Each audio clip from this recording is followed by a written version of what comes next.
भरी जवानी में अपना ही मुंह काला करना, ये अत्यंत दुख की बात थी। ये तो वो समय होता है जब हर लड़की को सुंदर दिखने की चाह होती है, पर इस दुनिया में बैठे एक से बढ़कर एक हवस के भूखे दरिंदों से बचने के लिए राजकुमारी को यही कृत्य उचित लगा। और इसके सिवा वो बेचारी सोचती भी तो क्या। उसका इस दुनिया से मन तो तभी उठ गया जब वो अपने खुद के घर में खुद के बाप से ही नहीं बच पाई, तो अब तो फिर भी वो घर से बाहर ऐसी खुली दुनिया में थी जहां ऐसे ऐसे भेड़िए रहते हैं जो हमेशा किसी को भी नोच कर खा जाने की फिराक में रहते हैं। इसी सोच के साथ अत्यंत भारी हृदय से वो अपने पूरे शरीर पर कालिख पोत लेती है। राजकुमारी तारा ने पूरे शरीर पर इस तरह से कालिख पोत ली कि कोई उसे देखकर ये नहीं बता सकता था कि ये उसका असली रूप है या फिर कालिख पुता हुआ। वो ऊपर से नीचे तक अब एक कुरूप स्त्री नजर आ रही थी। राजकुमारी तारा ने जब इस हुलिये के साथ पानी में अपनी परछाई देखी तो वो भी खुद को नहीं पहचान पाई। अब जब राजकुमारी को पूरी तरह ये यकीन हो गया कि उसे कोई नहीं पहचान पाएगा, अब उसे किसी से कोई खतरा नहीं है, तो वो अपनी ससुराल जाने का निश्चय करती है। राजकुमारी ने सोचा, कहीं और भटकने से बेहतर तो यही है कि प्रतापगढ़ ही जाया जाए। कम से कम वहां अपने पति को तो रोज देख लिया करेगी। अब उनके सिवा इस दुनिया में उसका है ही कौन। हाँ, ये अच्छा विचार है। इससे मैं उनके पास भी रह लूंगी और अपने परिवार की सेवा भी कर लूंगी और किसी को कुछ पता भी नहीं चलेगा कि मैं कौन हूँ, और ना ही मुझे किसी को यह घिनौना सच बताने की जरूरत पड़ेगी। इन्हीं विचारों के साथ राजकुमारी तेजी से अपनी ससुराल यानी प्रतापगढ़ की ओर बढ़ रही थी। तभी उसे रास्ते में एक गाड़ीवान दिखाई दिया। राजकुमारी तारावती कुछ धन के बदले उसकी गाड़ी में बैठ गई। शाम होते होते राजकुमारी तारावती प्रतापगढ़ पहुंच जाती है। जब वो महल के मुख्य द्वार पर जाती है तो पहरेदार उसे रोक लेते हैं। काली कलूटी बदसूरत स्त्री को देख बोहें चढ़ाते हुए पहरेदार बोले, कौन हो तुम और अंदर कहाँ चली जा रही हो? पहरेदारों की बात सुन राजकुमारी तारा ने विनती की कि वो एक दुखियारी स्त्री है जो दर दर भटकते हुए बहुत दूर से सिर्फ राजा साहब से मिलने आई है। उसकी हालत देख उसे एक भिखारिन समझ महल के पहरे पर खड़े पहरेदार उसे धमकाकर वहां से भगा देते हैं। राजकुमारी तारा का दिल दहाड़े मार मार कर रो रहा था। कितनी ही मुश्किल से, कितनी ही उम्मीदों के साथ वो यहाँ आई थी। राजकुमारी तारा इतनी दुखी थी कि वो किसी कुएं में कूदकर अपने प्राण त्यागने की सोच रही थी।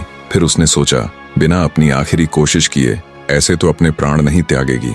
वो प्रतापगढ़ की एक सराय में रुक गई।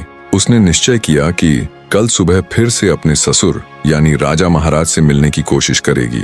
जैसे ही सुबह होती है राजकुमारी तारा फिर से राजा महाराज से मिलने का प्रयत्न करती है, पर कल शाम की ही तरह पहरेदार उसे वहां से भगा देते हैं। अंततः राजकुमारी ने निर्णय किया कि वो महल के बाहर ही राजा की प्रतीक्षा करेगी।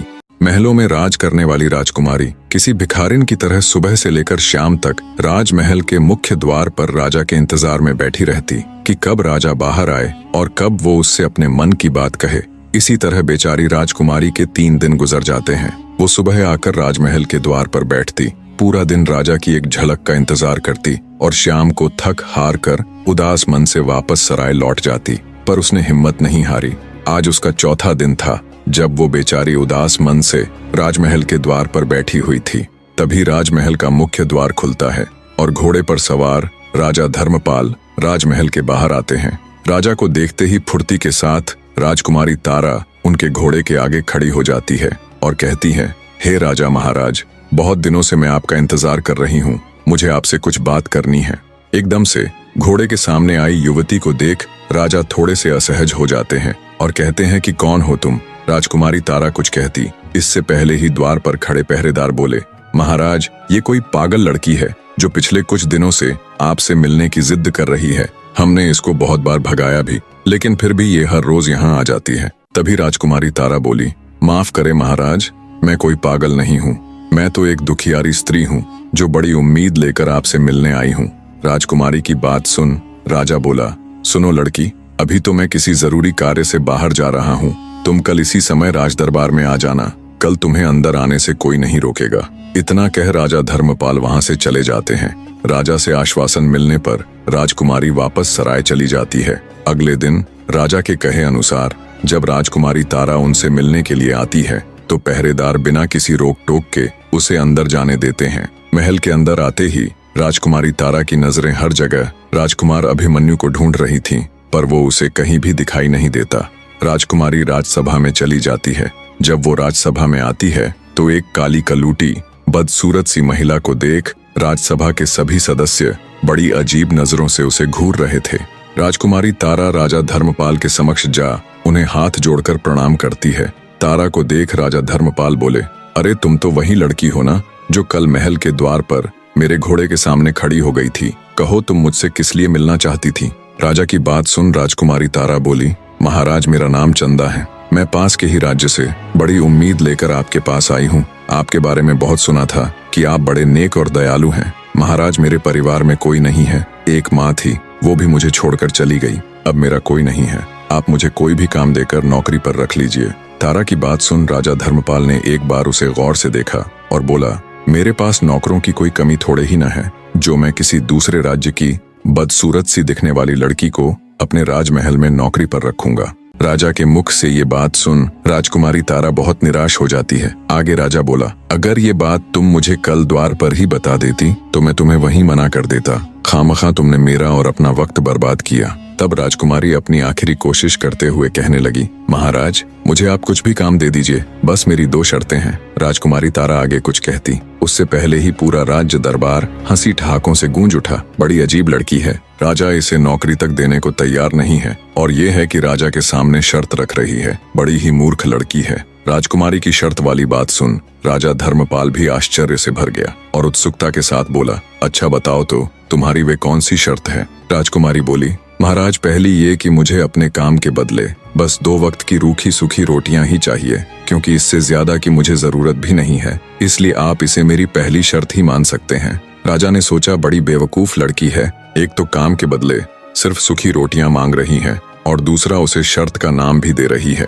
राजा उसकी मूर्खता पर मन ही मन मुस्कुराया और बोला, अच्छा ठीक है, अपनी दूसरी शर्त बताओ। राजकुमारी तारा बोली, महाराज मेरी दूसरी शर्त ये है, अगर मुझसे कोई गलती हो जाए, कोई भूल हो जाए तो आप मुझे नौकरी से नहीं निकालेंगे, भले ही मेरी गलती के बदले मुझे कोड़े मारने की सजा दे दीजिएगा। इतना कह राजकुमारी तारा घुटनों पर बैठकर राजा के सामने गिड़गिड़ाने लगी और बोली, महाराज मुझ अनाथ पर दया कीजिए, अब आप ही मेरी आखिरी उम्मीद हो, कृपया मुझे मना मत कीजिएगा। उसको यूं गिड़गिड़ाते देख राजा धर्मपाल को उस पर दया आ जाती है। अंततः वे उसे जानवरों के बाड़े का काम दे देते हैं। राजा के पास बहुत गाय थीं, जिनको खिलाने पिलाने से लेकर उनको चराने ले जाने और बाड़े की साफ सफाई तक का सारा काम राजकुमारी तारा को सौंप दिया जाता है। उसके रहने की व्यवस्था भी पशुओं के साथ बाड़े में ही कर दी जाती है। राजकुमारी तारा अत्यंत खुश थी। जब एक नौकरानी चंदा यानी राजकुमारी तारा को बाड़े के पास लेकर जाती है तो राजकुमारी तारा को बाड़े से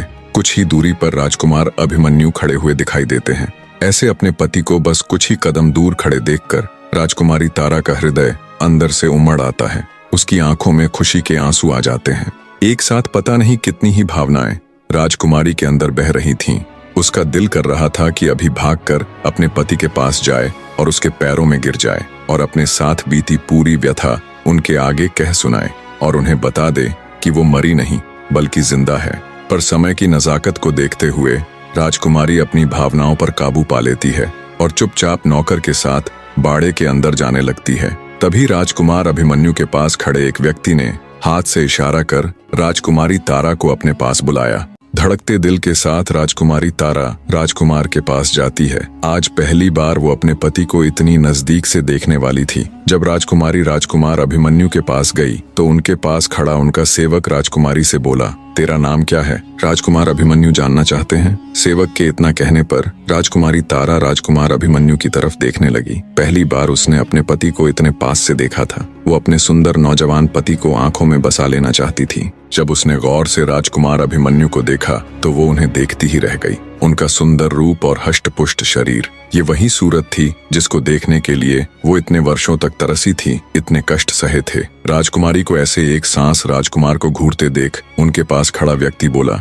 ऐसे क्या देख रही है? क्या तूने कभी कोई राजकुमार नहीं देखा? अपनी नजरें नीची रख। क्या तूने कभी खुद को आईने में देखा है? तू इतनी बदसूरत है, इतनी कलमुही है, अगर तू शीशे को भी देखे तो वो भी टूट जाएगा। इतना कह वो आदमी घिनौनी हंसी हंसने लगा। राजकुमारी तारा बेचारी शर्म से पानी पानी हो गई। तभी राजकुमार अभिमन्यु पास खड़े व्यक्ति की हरकत पर क्रोधित होते हुए बोले, अगर वो क्रूप है, काली है, बद्दी है तो इसमें इस बेचारी का क्या दोष है? अरे मूर्ख आदमी, ये तो उस ऊपर वाले की बनाई रचना है। वो किसी को कैसा तो किसी को कैसा बनाता है। किसी के शक्ल सूरत का उपहास करना मतलब उस ऊपर वाले की तौहीन करना है। राजकुमार अभिमन्यु की बात सुन पास खड़े व्यक्ति का अपना सा मुंह हो जाता है। वहीं पास खड़ी राजकुमारी ने जब राजकुमार के शब्दों को सुना तो उसके दिल में राजकुमार की इज्जत कई गुना बढ़ गई। उसे फक्र हो रहा था कि वो इतनी अच्छी सोच, इतने सुंदर विचारों वाले पुरुष की जीवन संगिनी है। राजकुमारी तारा शर्माते हुए राजकुमार की तरफ देखते हुए बोली, जी मेरा नाम चंदा है।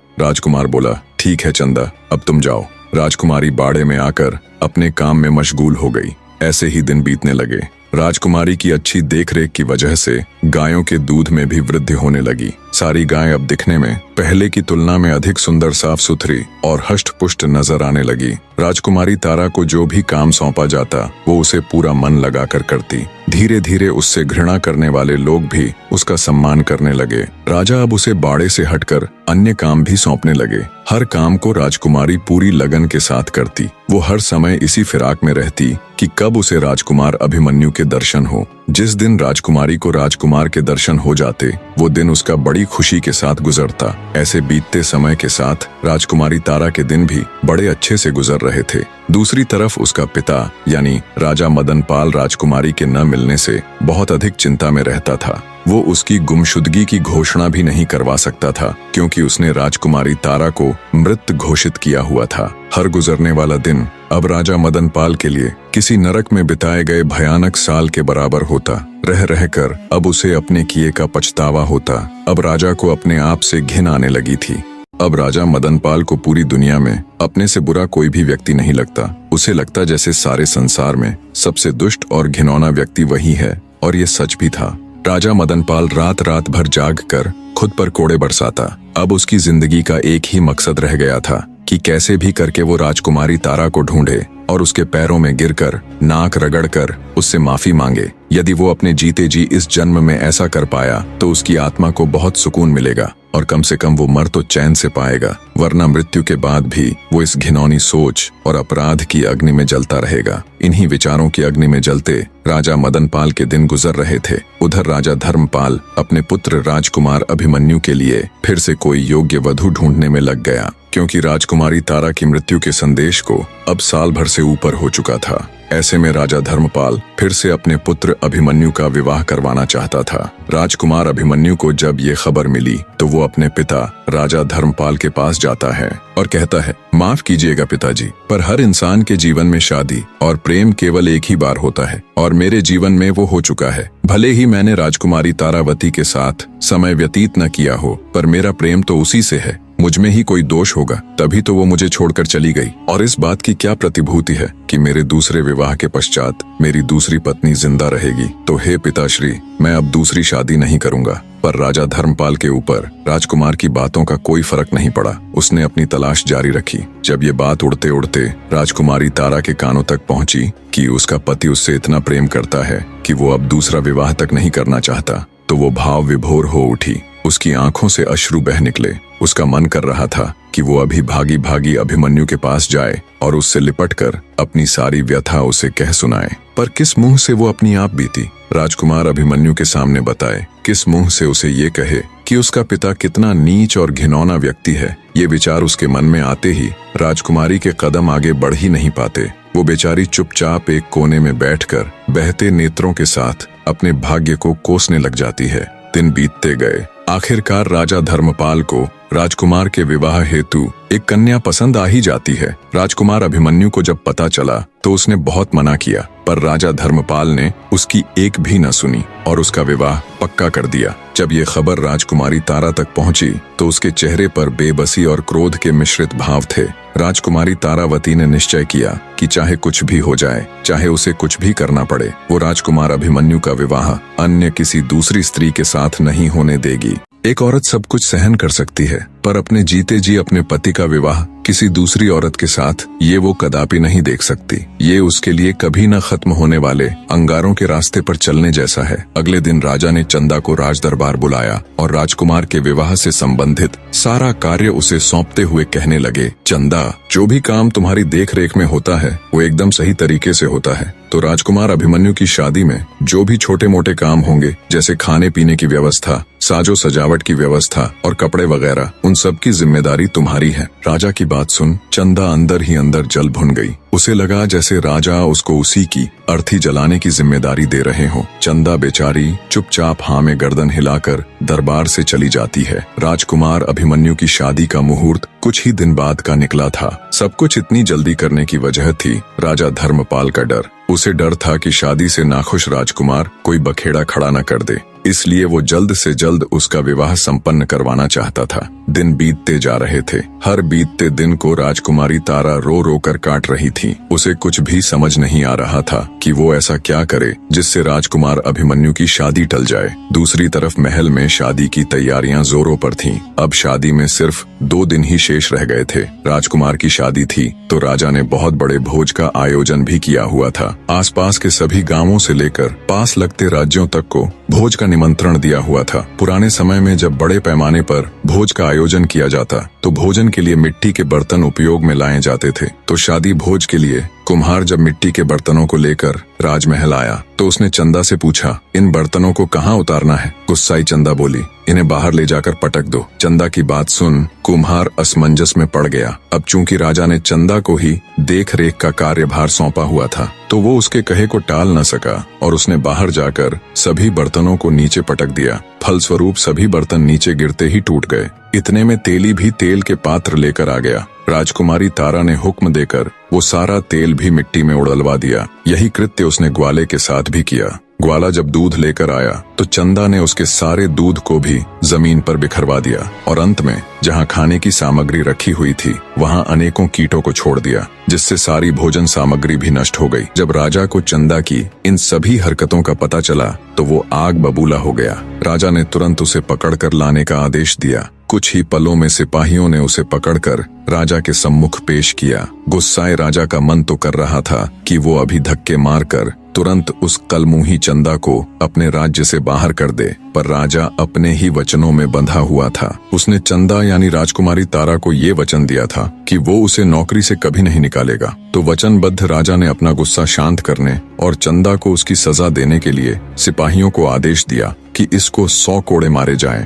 कोड़े भी ऐसे कि हर कोड़े के साथ इसकी खाल उधड़ जाए। इसको पता तो चलना चाहिए कि इसने क्या जरूरत की है। राजा के आदेश पर राजकुमारी तारा को 100 कोड़े लगाए गए। कोड़े लगने से घायल बेचारी चंदा खून के आंसू रो रही थी। मारे दर्द के वो बिलबिला रही थी। कोड़े मारने की सजा पूरी होने पर सिपाही उसको उसकी झोपड़ी में छोड़ जाते हैं। वहां उसे उसी हालत में पड़े पड़े 1 दिन और निकल जाता है। किसी ने भी राजकुमारी तारा की कोई सुध नहीं ली। एक तो कोड़ों की मार, ऊपर से राजकुमार की शादी का दुख, मानो दुनिया जहान के सारे दुख बेचारी राजकुमारी को एक साथ मिल गए हों। उसे सबसे ज्यादा दुख तो इस बात का था कि कल ही राजकुमार अभिमन्यु की शादी है। राजकुमार की शादी को टालने की उसकी हर योजना असफल हो चुकी थी। दुखी बैठी राजकुमारी तारा के मन में फिर से एक विचार आया, जिससे उसकी आंखें एक बार फिर चमक उठी। अचानक वो अपने सारे दुख दर्द भूल एक नई ऊर्जा के साथ उठ खड़ी होती है और अपने दर्द को भूल हिम्मत करके राजा की घुड़साल में जाती है और राजा के सबसे तेज भागने वाले घोड़े को ले तेजी के साथ वो उस नगर की ओर चल पड़ती है जहां राजकुमार अभिमन्यु का विवाह होना था। हवा से बातें करते घोड़े की बदौलत राजकुमारी तारा कुछ ही घंटों का सफर तय कर रोजीवास नगर पहुंच जाती है। रोजीवास नगर राजकुमार अभिमन्यु की ससुराल यानी उसकी होने वाली पत्नी का घर था। वहां पहुंचकर अपनी योजना के तहत राजकुमारी तारा घोड़े को बाहर खड़ा कर राजमहल में प्रवेश कर जाती है। राजकुमारी विलासिनी अपने कमरे में अकेली बैठी है। कल होने वाले विवाह की तैयारियों के चलते वो थोड़ी व्याकुल सी थी। तभी राजकुमारी विलासिनी को दरवाजे पर किसी की दस्तक महसूस हुई तो वे बोल पड़ी, कौन है बाहर? राजकुमारी तारावती बोली, राजकुमारी जी, मैं आपकी सेविका हूँ, आपसे कुछ जरूरी बात करनी है, बहुत जरूरी है। राजकुमारी विलासिनी थोड़ा संकोच करते हुए बोली, अच्छा अंदर आ जाओ। राजकुमारी की सहमति मिलने पर राजकुमारी तारा झुके हुए सिर के साथ अंदर आ जाती है। उसको देख राजकुमारी विलासिनी बोली, बोलो क्या बात है? तारावती बोली, माफ करे राजकुमारी जी, मैं अच्छे से जानती हूँ कि कल आप राजकुमार अभिमन्यु से विवाह करने जा रही हैं, पर आपको यह विवाह नहीं करना चाहिए। तारावती की बात सुन राजकुमारी विलासिनी चौंक जाती है और कहती है, क्या कह रही हो तुम, और तुम हो कौन? मैंने तो तुम्हें इससे पहले कभी राजमहल में नहीं देखा। तब तारावती धीरे से राजकुमारी के पास आई और बोली, राजकुमारी जी, मैं आपको सब कुछ बता दूंगी, बस आप थोड़ा धीरज रखकर मेरी पूरी बात सुन लीजिएगा एक बार। मैं चाहती थी कि शादी से पहले आपको ये सच्चाई जरूर पता होनी चाहिए। तारावती की बात सुन राजकुमारी विलासिनी के सब्र का बांध टूट जाता है। वो सख्ती से बोली, ये पहेलियां बुझाना बंद करो और साफ साफ कहो जो तुम कहना चाहती हो। तब राजकुमारी तारावती बोली, राजकुमारी जी, राजकुमार अभिमन्यु यानी आपके होने वाले पति की पहली पत्नी अभी मरी नहीं है। ये सुन राजकुमारी विलासिनी स्तब्ध हो उठ खड़ी हुई और बोली, ये क्या कह रही हो तुम? सबको तो यही बताया गया कि उनकी पत्नी मर चुकी है।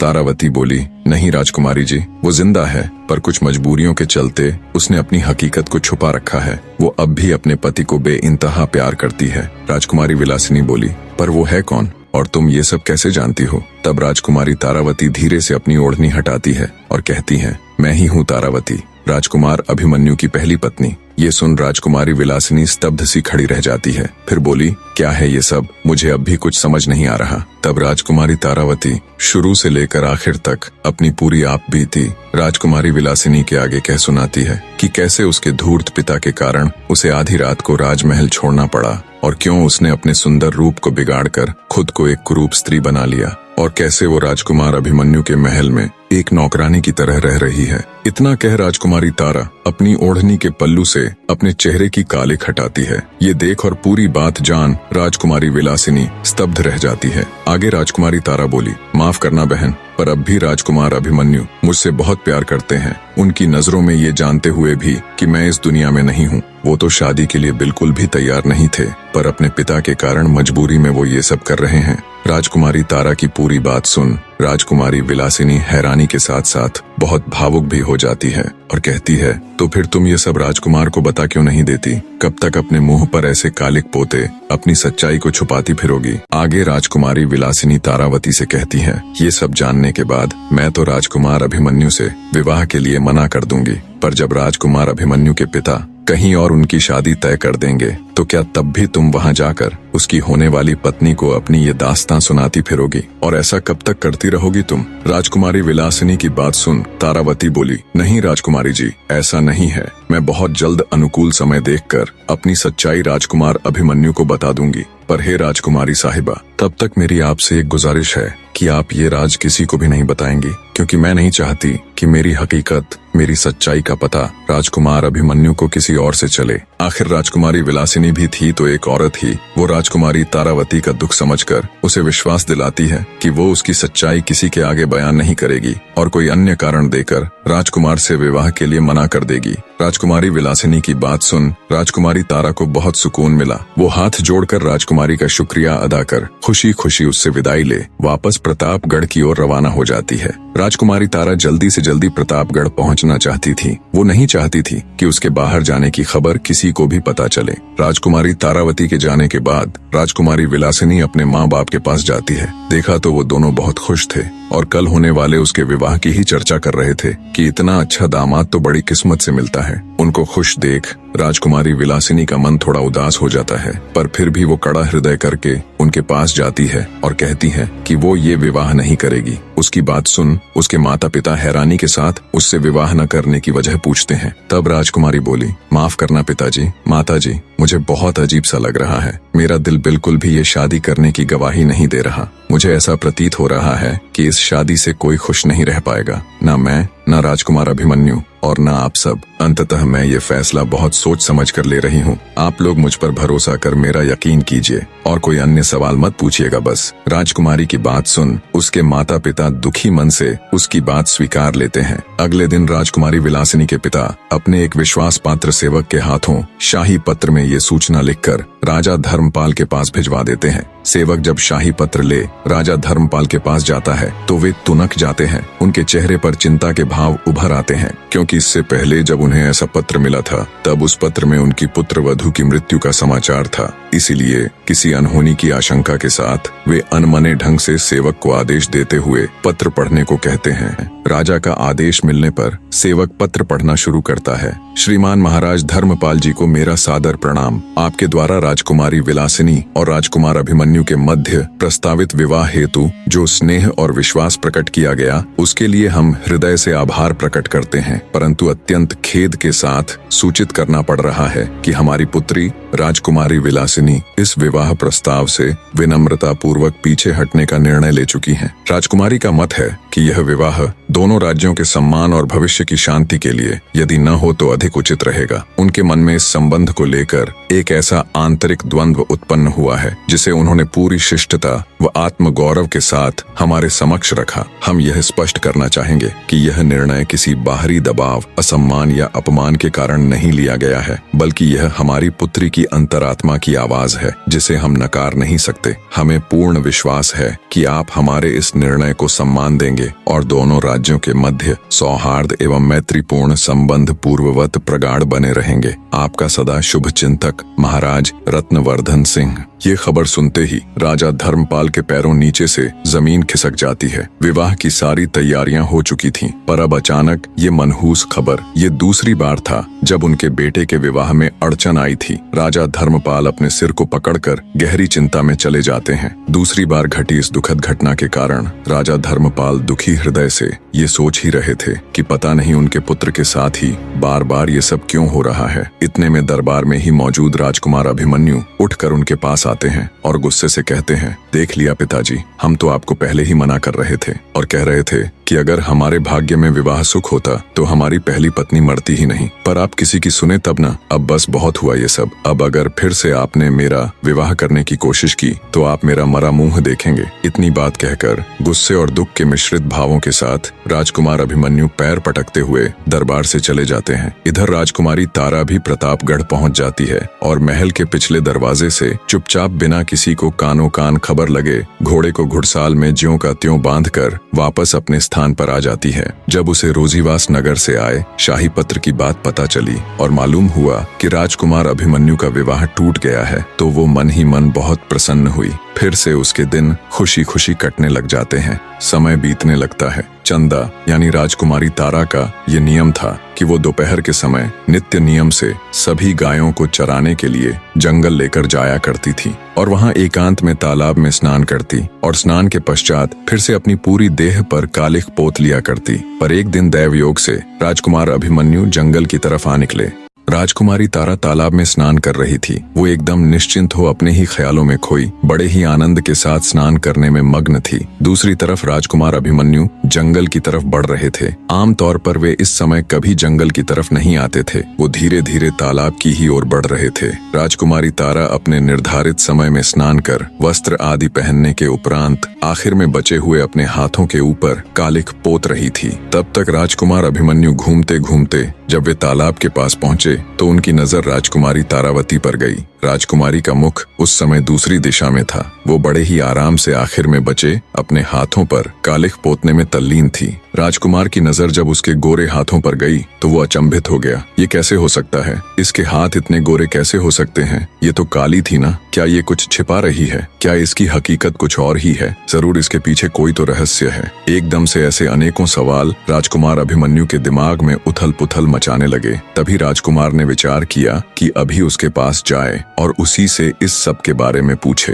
पर अगले ही पल वो कुछ सोचकर रुक गया। उसने विचार किया कि वो कल फिर से इसी समय यहाँ आएगा और पूरी सच्चाई का पता लगाएगा। इसी सोच के साथ राजकुमार अभिमन्यु ने चुपचाप अपना घोड़ा वापस मोड़ लिया और जरा सा भी शोर किए बिना वहां से चला गया। रात को उसे ठीक से नींद भी नहीं आई। बार बार उसकी आंखों के सामने चंदा के हाथों की छवि उभर कर आ रही थी। आखिर एक कुरूप स्त्री के हाथ इतने सुंदर कैसे हो सकते हैं? इन्हीं विचारों की उधेड़-बुन में करवटें बदलते बदलते सुबह हो जाती है। सच्चाई का पता लगाने के लिए राजकुमार अभिमन्यु कल बीती घटना के समय से बहुत पहले ही जंगलों में चला जाता है और तालाब के पास झाड़ियों में छिप कर बैठ जाता है। दोपहर का समय हुआ तो गायों के रंभाने की आवाज उसके कानों में पड़ी। राजकुमार अभिमन्यु और अधिक सतर्क होकर बैठ जाता है। कुछ ही देर में राजकुमारी तारा गायों के साथ तालाब के निकट पहुंच जाती है। हमेशा की तरह उसने गायों को चरने के लिए छोड़ दिया और खुद तालाब के किनारे जा स्नान करने के लिए अपने वस्त्र उतारने लग जाती है।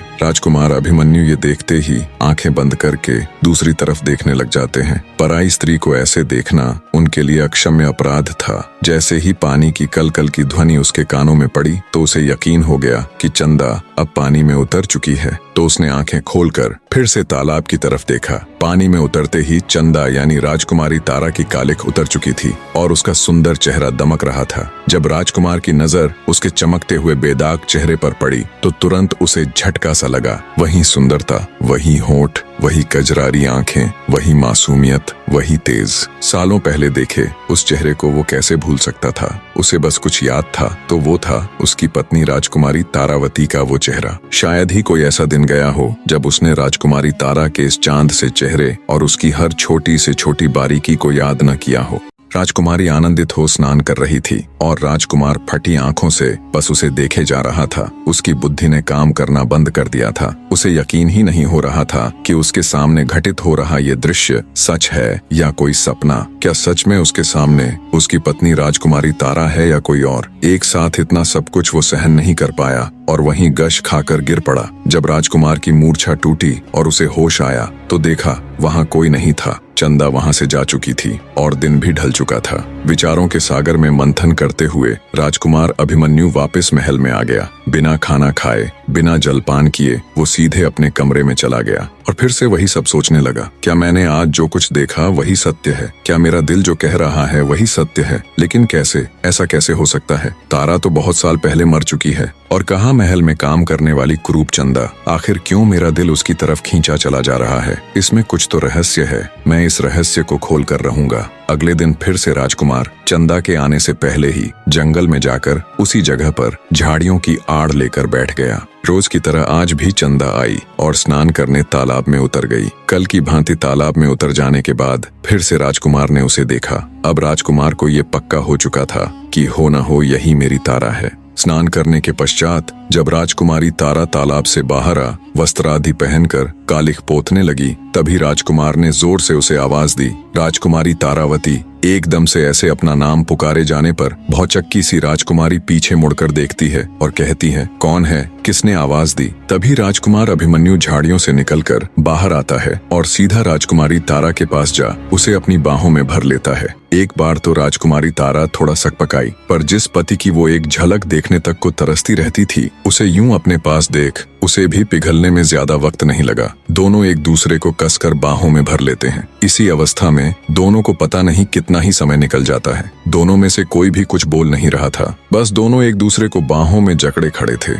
और दोनों की आंखों से निरंतर आंसू बह रहे थे। बहुत देर बाद राजकुमार बोला, मुझे पता था ये तुम ही हो, पर अब तक तुम ऐसे क्यों रह रही थी? क्यों तुमने किसी को कुछ नहीं बताया? अनजाने में कितने ही जुल्म हुए तुम पर। जब तुम जिंदा थी तो क्यों अपनी मृत्यु का संदेश भेजा और फिर क्यों यहाँ इतनी मुश्किलों में एक छोटी सी नौकरानी बनकर रही? राजकुमार ने एक साथ ढेरों सवाल दाग दिए, पर राजकुमारी तारा बिना एक भी शब्द बोले बस रोए जा रही थी। उसे तो जैसे आज सारा जहां मिल गया हो। कुछ देर बाद दोनों थोड़े शांत हुए तो वहीं तालाब के किनारे बैठ गए। राजकुमार का अपने प्रति प्रेम और सम्मान देखकर राजकुमारी तारा ने निश्चय किया कि वो राजकुमार को सब बता देंगी। यही वो अनुकूल समय है। फिर राजकुमारी ने शुरू से लेकर अंत तक अपनी पूरी व्यथा बहते नेत्रों के साथ राजकुमार अभिमन्यु के आगे कह सुनाई। सब कुछ जानने सुनने के बाद राजकुमार अभिमन्यु भौचक्का रह जाता है। नाजुक सी राजकुमारी कितना कुछ झेल गई। राजकुमारी तारा के रूप में मिली जीवन संगिनी पर उसे गर्व हो रहा था, जिसने अपनी इज्जत बचाने के लिए अपने घर बार तक को छोड़ दिया, नौकरानियों की तरह रही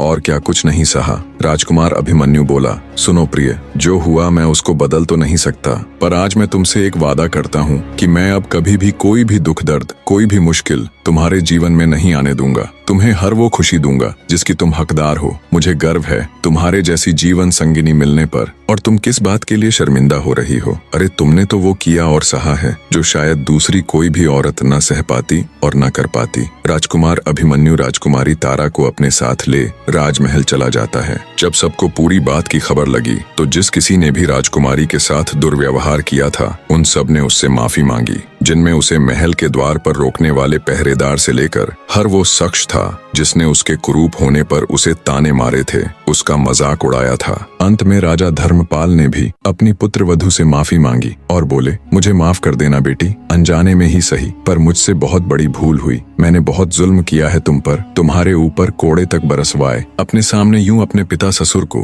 हाथ जोड़ माफी मांगता देख राजकुमारी बोली, नहीं पिताजी, इसमें आपकी कोई गलती नहीं। मैं भी आपके स्थान पर होती तो शायद अपने पुत्र के विवाह को खराब करने की कोशिश करने वाले को यही सजा देती। राजा धर्मपाल तुरंत अपने सेनापति को हुक्म देता है कि अपनी फौज को तैयार करो, हम कल ही विलासनगर के ऊपर आक्रमण करेंगे। उस दुष्ट राजा मदनपाल की ये मजाल, कोई इतना नीच कैसे हो सकता है? तब राजकुमारी तारा बोली, नहीं पिता महाराज, आपके ऐसा करने से पहले मैं खुद एक बार राजकुमार अभिमन्यु के साथ जाकर उनसे मिलना चाहती हूँ। राजा धर्मपाल न चाहते हुए भी उन्हें वहाँ जाने की आज्ञा दे देता है। जब राजकुमारी तारा अपने पति राजकुमार अभिमन्यु के साथ विलासनगर गई तो एक नौकर ने उसे बताया कि उसका पिता अपने जीवन के आखिरी दिन जी रहा है। उसके जाने के बाद पता नहीं उसे किस दुख ने घेर लिया, न वो किसी से बात करता है न कुछ बोलता है, हमेशा बहुत दुखी और खोया खोया सा रहता है। ये जानने के बाद जब राजकुमारी अपने पिता के पास गई तो राजकुमारी को देख मृत्यु के निकट उसका पिता उसके पैरों में गिरकर रोते हुए उससे माफी मांगता है और कहता है, बेटी मुझे माफ कर देना, मैं इस दुनिया का सबसे बुरा पिता हूँ। तुम्हारे जाने के बाद हर दिन मैं तिल तिल कर खुद को कोसते हुए मरा हूँ। शायद ये प्राण तुमसे माफी मांगने के लिए ही अटके हुए थे।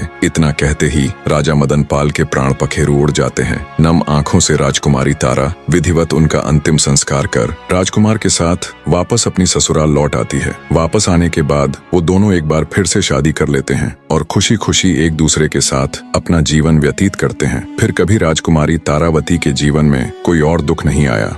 निष्कर्ष, यह कहानी हमें जिंदगी के उस गहरे सत्य से रूबरू कराती है जिसे हम अक्सर भूल जाते हैं कि असली सुंदरता और शक्ति हमारे भीतर होती है, न कि हमारे बाहरी रूप में। राजकुमारी तारा की पीड़ा और उसका आत्मसम्मान ये बताता है कि जीवन की असली परीक्षा तब होती है जब हम टूटते हुए संसार में भी अपने अंदर की आत्मा की शुद्धता और अपराजेयता को कायम रख पाते हैं। हमारे कर्म और हमारी समझ ही हमें बांधते हैं या आजाद करते हैं। तारा ने हर जुल्म सहते हुए भी अपने दिल की पवित्रता नहीं खोई। यही उसकी सबसे बड़ी विजय थी। राजकुमार अभिमन्यु का प्रेम और उसकी ममता दिखाती है कि जब इंसान सच्चे दिल से देखता है तो वह बाहरी आवरण को पार कर अंदर की आत्मा को पहचानता है। यही सच्चा प्रेम है जो दुखों में भी साथ देता है, माया और दिखावे से परे।